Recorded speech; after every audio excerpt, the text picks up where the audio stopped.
just come to tell a story, basically.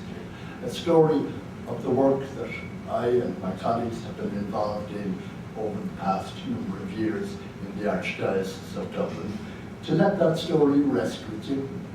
If it triggers something useful for you, I'd like you to know that I'm a person who's not blind to the crazy, irrational, silly, contradictory, and destructive behaviour that goes on in church circles, be it the diocese or parishes, be it in leadership, be it in presbyterate, diaconate, laity, the whole shebang. I have my eyes wide open. But equally, I'm extraordinarily conscious of the splendid priests and religious in leadership and among the rank and file, whose lives of tremendous generosity, courage and faith inspire and support me. Interestingly, and I think this is significant for the story, I've never had a conversation with anybody about my terms of reference. It's kind of been a blessing, really. But it is an interesting fact, nonetheless. And the reason for that, it wasn't due to kind of laziness on the Archbishop's point of view or anything like that. I think the reason was this. There was a scheme already in place. And the mandate, basically, although not spoken, in one line in the letter, was that I'd take over that scheme. And that I maybe, if I could improve it, great. And if I could make it more efficient, great. And so on. And apart from that, let me get on with the work in the parish service point in time as much as possible. That, I think, explains why there's never any discussions about terms of reference. So the interesting thing is, what was the scheme that was in position that I was to take over and inherit? And essentially it was this type of scheme, and I'm sure you've seen this kind of thing often, that there was no special projects, activities, initiatives for the care of priests. Priests were left to look after themselves and to look after one another.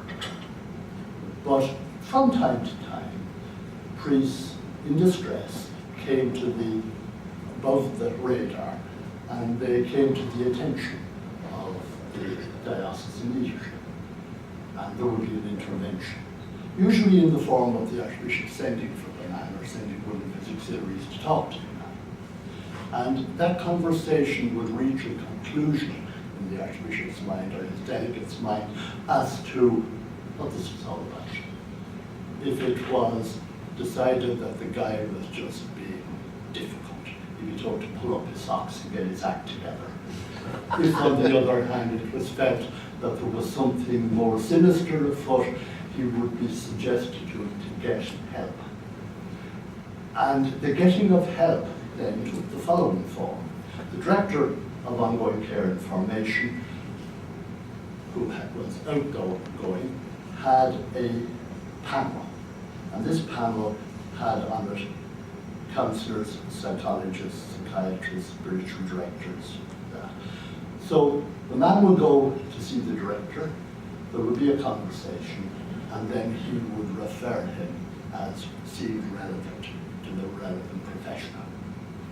Another part of the scheme was that the Archbishop made available a fund to the Director of Ongoing Formation to pay these professionals. And it was done in a very discreet manner, so that if a priest was attending a psychiatrist, say, that nobody knew necessarily, nobody knew really, part of the Archbishop, the man himself, and the Director. And the Archbishop was very good about this, and also he was very attentive to the recommendations the professionals made. So this was the scheme that was in position when I took it over. So to sum it up, I would say that I believe that the scheme that was in place was worthwhile, but was significantly limited. I felt it did not address the burdens of very, very many priests, largely because it was based on an analysis that was unsystemic, based on an ideology that defined men needing help in a way that was unacceptable to a great deal of people. My task, then, obviously, was to carry out the mandate of the Archbishop, but in a way that took care of my concerns I'd be able to offer was any of the following: counselling, psychotherapy, referral.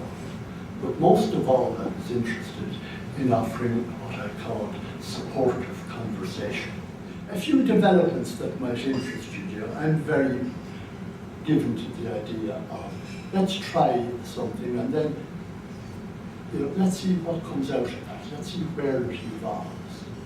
And one of the things that is an evolving thing that I'm kind of pleased with that has happened in our context is, as I said in the beginning, as Jared said, I'm a family therapist.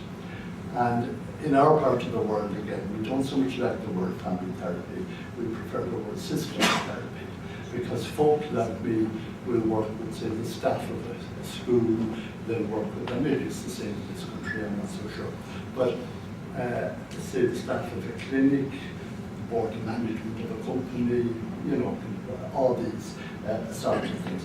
But the essence, for those of you who are not acquainted, the essence of family therapy is that the first article of the creed is that problems are looked upon as being interpersonal rather than intrapersonal. That's the first article of the creed. So therefore, in trying to find solutions, you are more interested in trying to target and change relationships rather than the people who are in relationships. And very often you believe that if you change the relationships, you change the people.